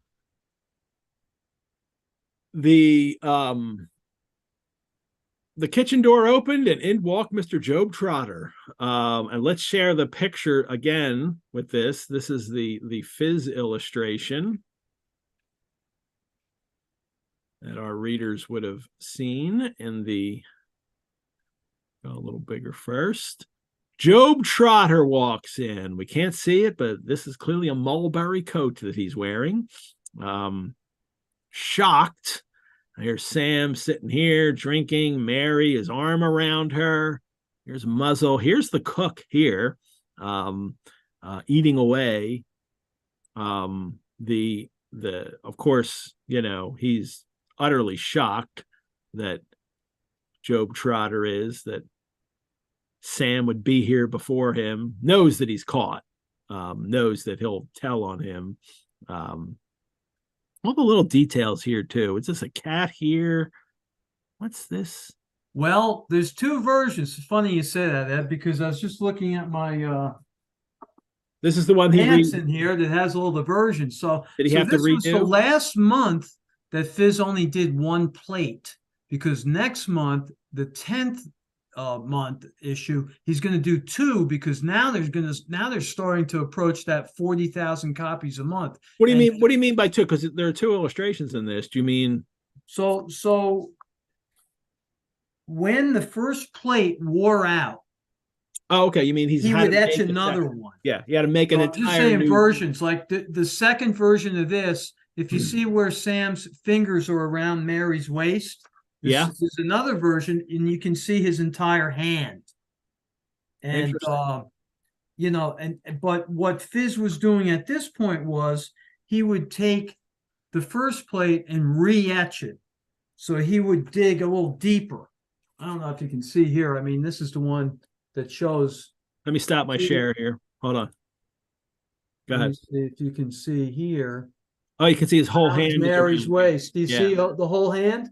Yeah, I can. So that's because he went back and he re-etched the first plate because it had worn out. It wasn't making clean images anymore. But next month, knowing that this thing is exploding because we're really at the point where, the genie's out of the bottle, it's becoming real popular, he'll etch 2 right away. He's not even going to bother because he knows he's going to need 2.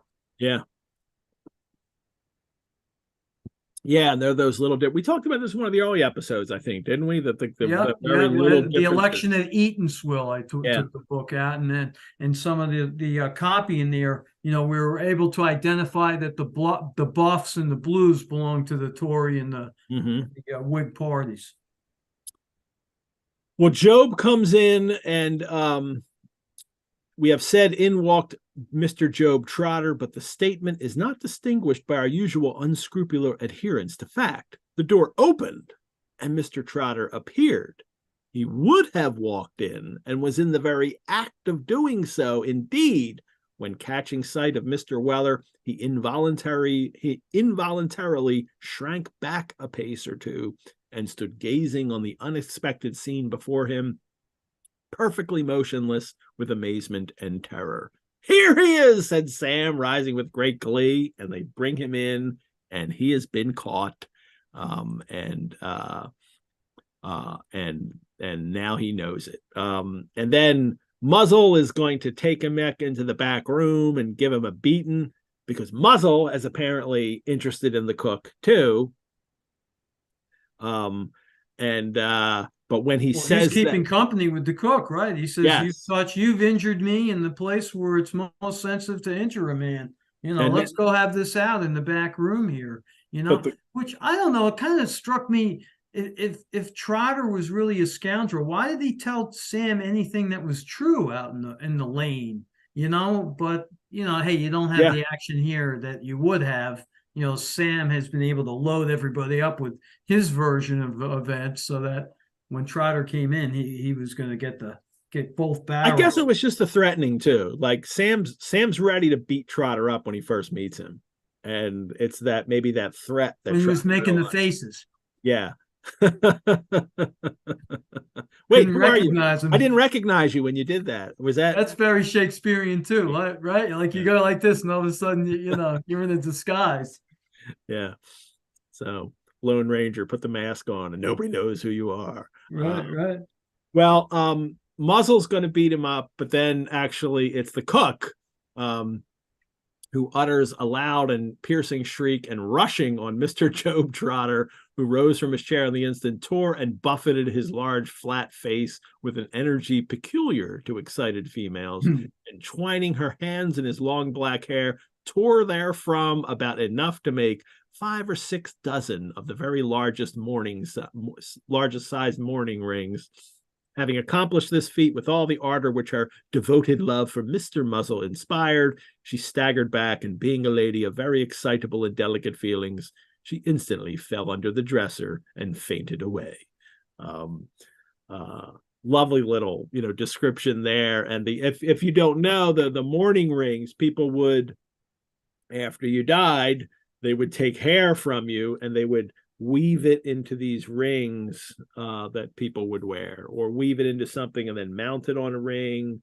But either way, hair was frequently saved from people as a remembrance. That is why we have a lock of hair. this would have been a perfect episode for me to do this, and I didn't. We have a lock of Dickens's hair at the Rosenbach. I have to share that on one of these episodes, because when he died, they cut locks of it, or sometimes it happened during a life. When Dickens visited America and he got his hair cut, people were taking the hair that he got cut at a barbershop. People find that really, I have found that the younger generation finds it really gross. I used to mention it in class and people were like, oh, his hair. And I'm like, that's like a weird thing. Like I had given hair to people in the past, like that had happened in my life. Like somebody wanted a lock of my hair. A girl. Ed, if you ever cut your beard, I'm sure if you put it out there, like the call from David Copperfield, maybe you can auction it off. I tell my wife and kids when my dad, like, take the beard off and mount it. Make a ring. I mean, Wemmick in Great Expectations. I know we're not supposed to talk about Great Expectations, but he wears a lot of that jewelry that people have given him. Yeah. And the Metropolitan Museum of Art a few years ago had an exhibit, Mourning Becomes Her, and they had all that kind of Victorian mourning weird stuff, and including Queen Victoria's dress that she wore. Hair was frequently an article of memorial for people. And we know that Dickens made a letter opener out of his cat's paw. So that's at the Morgan, isn't it? I think it's in the Morgan. Is it the New York Public Library? I think the library has that one in New York. Well, now we go upstairs for Alfred Jingle Esquire, alias Captain Fist-Marshall, who was standing near the door with his hat in his hand and a smile on his face, wholly unmoved by his very unpleasant situation. You're going to catch Jingle, but he's going to laugh the whole time you're catching him. Nupkins, of course, can't expose him. He says, what prevents me from detaining these men as rogues and impostors? It is a foolish mercy. What prevents me? Nupkins is trying to play it off that he's having mercy. Of course, it's his own reputation. That's why he's not going to, detain them. And then we have the great cadence from Jingle. You want to do the Jingle line there, Pride? Pride, old fellow, pride. Replied Jingle, quite at ease. Wouldn't do, no go. Call the captain, eh? Very good. Husband for daughter, bite her bit. Make it public, not for world. Looks stupid, very. So I don't know. Have we talked about Charles Matthews at all in this? Did he come up? A little bit. Patter came from? I mean, I know we're short for time, but real quick. I mean, Charles Matthews he did these monopolylogues, right, since 1803, and from the years 1828 to 1832, Dickens basically saw this guy whenever he could. He was a keen student of Matthew's art, and he used what he called his own strong perceptive powers of character and oddities and natural power of reproducing in his own person what he observed in others. Mm-hmm. So Matthews would get up there and he would just blow people away with going back and forth between characters, kind of presaging what Dickens did with his readings later on.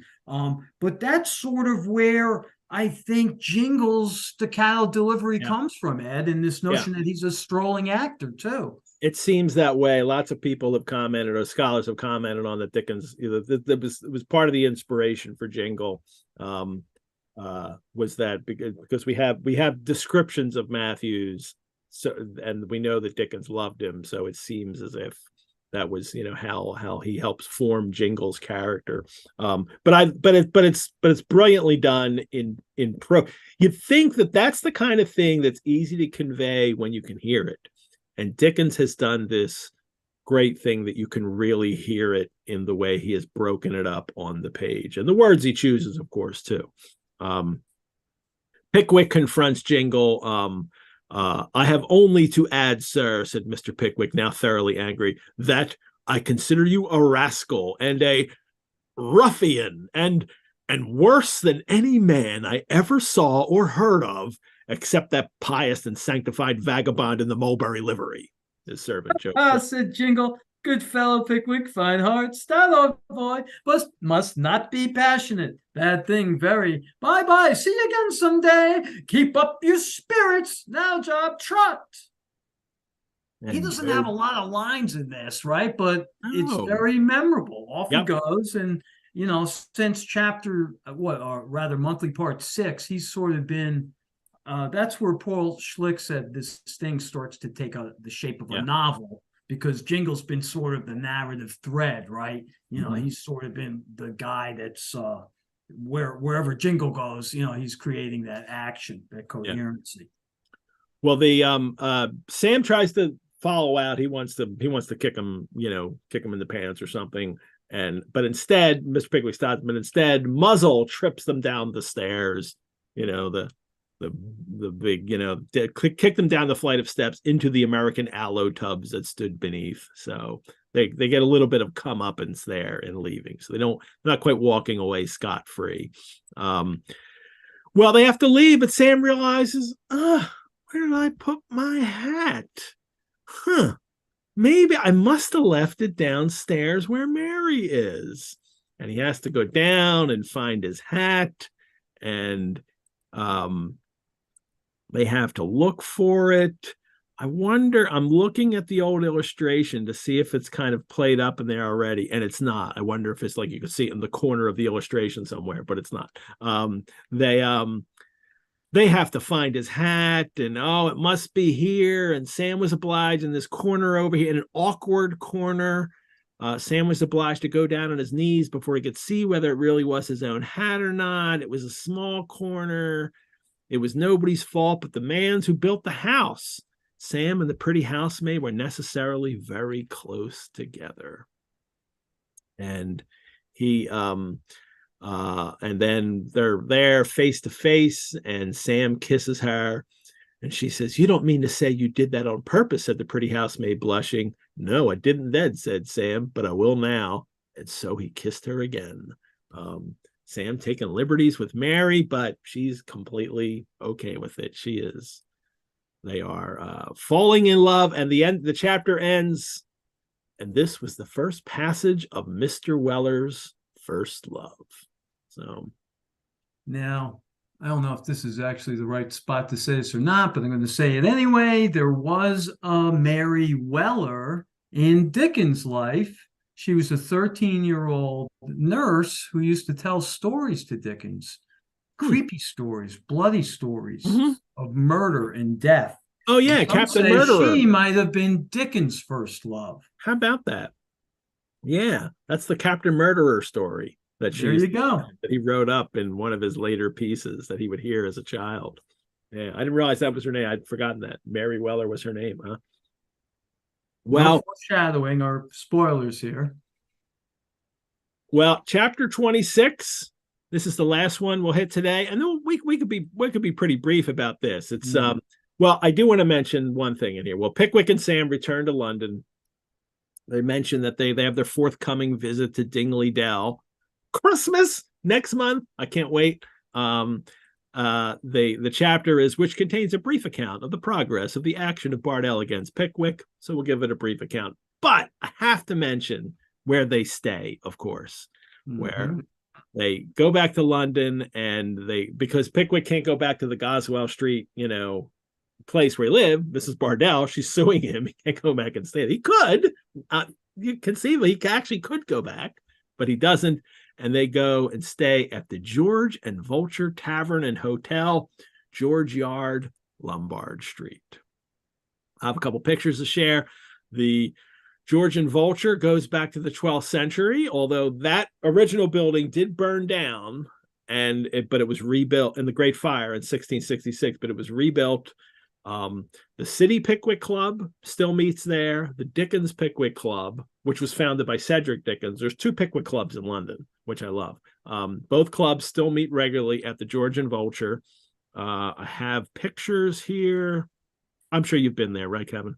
If I screen, do we got time for a quick screen share? Oh, yeah. Okay, let me, I happen to have just been there, or outside it anyway. I've never been inside. Let me see here. Where do I share it? Because I have images too. So Okay. Yeah, I just want to. All right, go ahead with yours. Where's the share button? I haven't shared in so long. On the thing, put your Oh, here it cursor is, over down the thing. bottom. Yeah. Okay, gotcha. Here, let me try Share this screen, and then you got to go to the picture. There you go. one. Okay, so that's the outside of the Georgian Vulture Yeah. in this past December. It's right by Leadenhall Market. And there I am with Cinda Hawksley Dickens, or Cinda Dickens Hawksley, I'm sure, sorry, in the market. She was leading a walking tour. Lovely. So that was our last stop on the tour. Great. Outside of the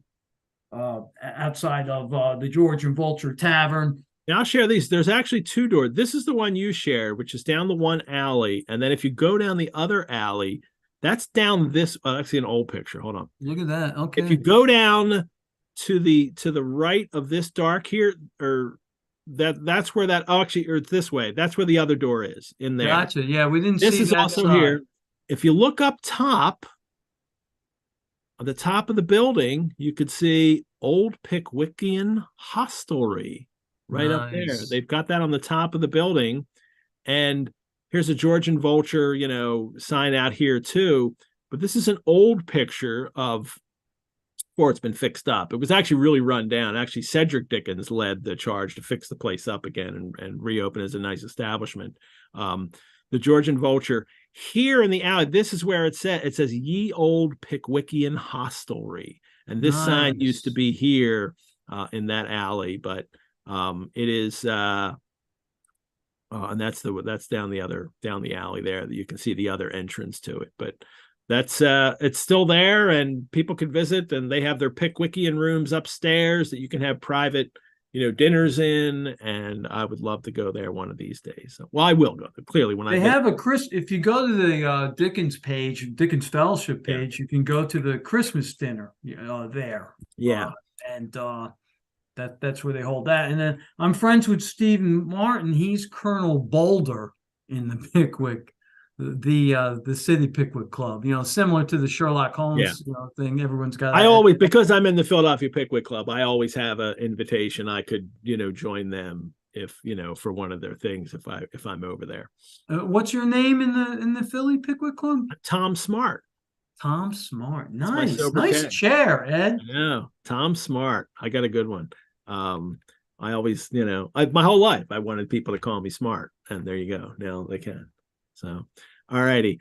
They're staying at the Georgian Vulture, and then Mr. Pickwick he sends Sam to Mrs. Bardell to pay the rent. He's not clearly he's already in trouble. He's not going to now not pay his rent, and he's going to pay the final rent, but he also wants Sam to kind of see the lay of the land, like what is she? He says, I have no objection, Sam, to your endeavoring to ascertain how Mrs. Bardell herself seems disposed towards me, and whether it is really probable that this vile and groundless action is to be carried to extremity.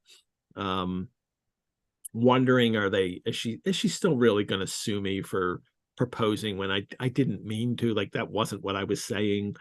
So Sam is going to go and see if he can find out what's get the lay of the land, what's going on here.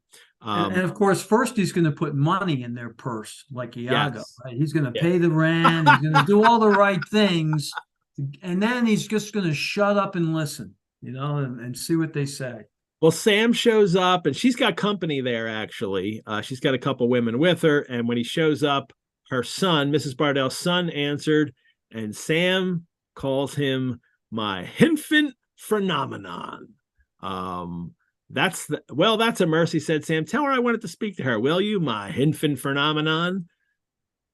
Infant phenomenon, for people that are familiar with other Dickens novels, of course, is in Nicholas Nickleby. Nicholas Nickleby. It's Ninetta Crummles, the smallest of the Crummles, who's the infant phenomenon, and she's much older than the age that they say she is. Luckily, she's tiny, and I think they don't feed her to keep her tiny, so she can perform as the small person. But they give her gin. Yeah, that's what it is.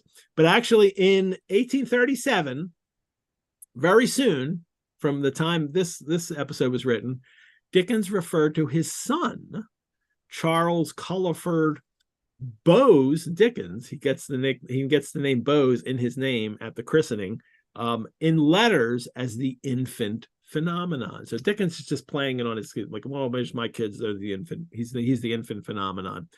In a letter he wrote, "We christen an infant phenomenon on Saturday and expect a few friends in the evening in honor of the occasion." That was a letter to Samuel Lover on 6 December 1837. So it's the following year. And note that this is Charlie Jr. They wound up calling him Charlie Jr. The story is, when he was getting baptized, as they were saying his name, what name is he going to be called? And like Dickens or whoever said, like, Charles Culliford, and Dickens's father calls out, "Bowes," as they were doing the thing. So they kind of figured that because he said it at the christening when the name was there, Dickens says, "Charles Culliford Bowes." Dickens, that's his name. And they did. That becomes his name as they, do it. So there you go. That's the infant phenomenon of Dickens's life. So, and then he'll use it in other novels. And it's just a phrase at the time. It's very funny to call something. It's just, that's one of the fun parts about reading Pickwick, right? You see these little harbingers of what's to come. Like, he's making fun of the Beatles, and you know that in January of 1837, he's going to start writing Oliver Twist at the same time as he's writing Pickwick and doing all these other things. Well, I found myself in this text. Did you see me? As Sam gets there, the Mrs. Bardell and her friends are heating up a little warm supper of a couple sets of Pettitos, Pettit, my last name, Pettitos, and some toasted cheese. They're not little Pettits they're cooking up there. Actually, Pettitos are pig trotters. They're the parts of the pig feet that are pig trotters, which I didn't know. I thought it was potatoes. That's what I thought it was, but it's, of course, I had to look it up. Pettit, like, it's my name is in there, and it turns out that they're pig trotters. So that's why you've got to come to Pickwick Monthly, people. That's where you find this stuff out. That's it. So, let's hope I don't get associated with pig trotters as my name, but there you go. I've said it out there. Mrs. Saunders was hoping Sam wasn't going to be invited to share any, because she's a big, fat, heavy-faced woman. Mrs. Cluppin's a little brisk, busy woman, didn't seem quite as engaged with the widows. They're afraid that Sam is going to eat the food, but he doesn't. Sam well knew that he had only to remain quiet, and the women were sure to talk, as he looked alternately at the tin saucepan, the toasted cheese, the wall, and the ceiling in profound silence. And they kind of let him know that it's, the action's going on, and no mistake, thought Sam, as Mrs. Bardell re-entered with the receipt. Like, they're talking how horrible Mr. Pickwick is, and how he's an awful man, and how could he, and they have a little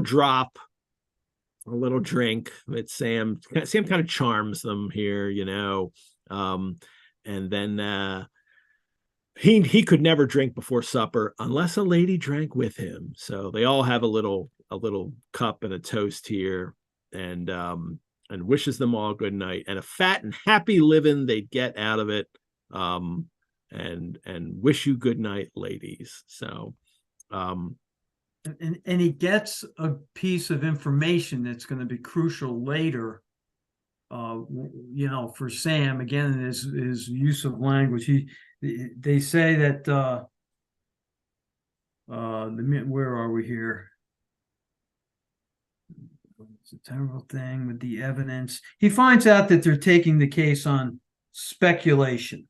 Yes. Which one tells him? I can't find it here, Ed, but he finds out that it's basically on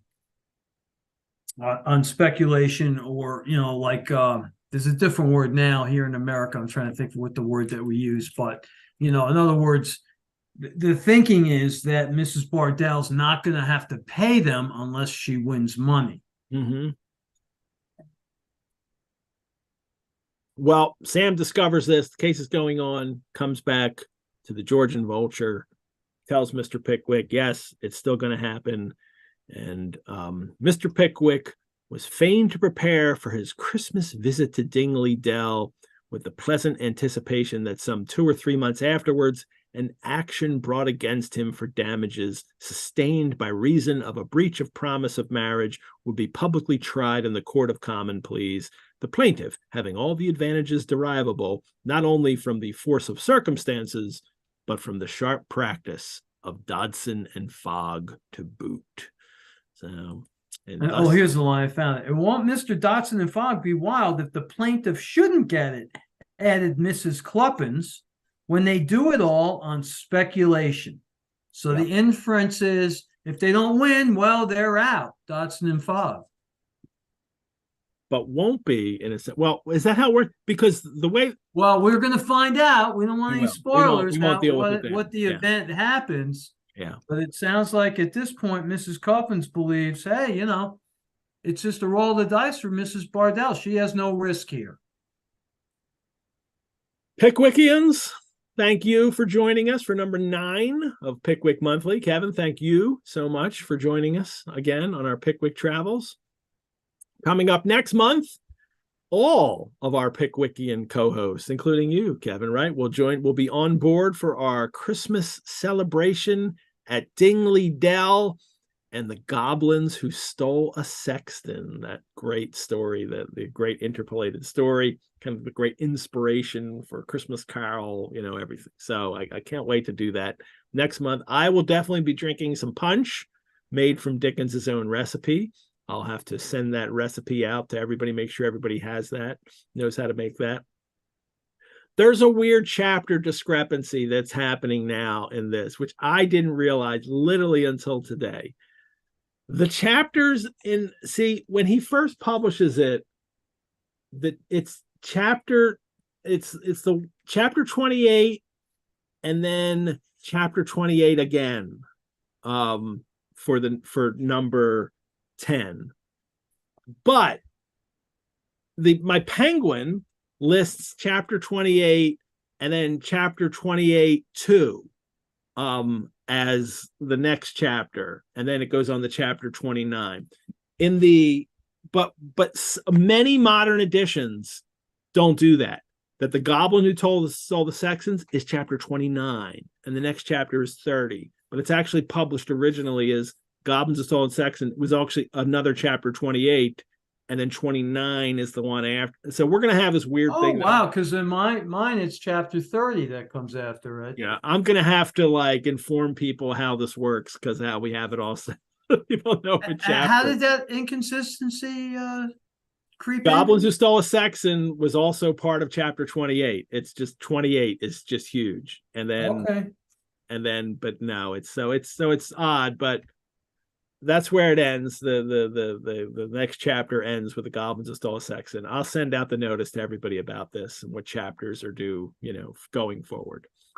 Again, let me remind all of you to to subscribe to our channel, to like these videos. You can support the Rosenbach through donation. Your support helps us create more programs like this and also care for our collections. You could also become a member. Membership gives you early access and discounts to programs and courses. You can find out more at our website, rosenbach.org. I am Edward G. Pettit of the Rosenbach Museum and Library, and I'll see you all next month for number 10, the Christmas issue of the Pickwick Papers. Bye-bye, Kevin. Thanks so much. Bye, Ed. Thanks so much. Oh, and everyone, if you can't kiss your sweetheart, at least get a kiss by deputy. Bye-bye. Bye-bye.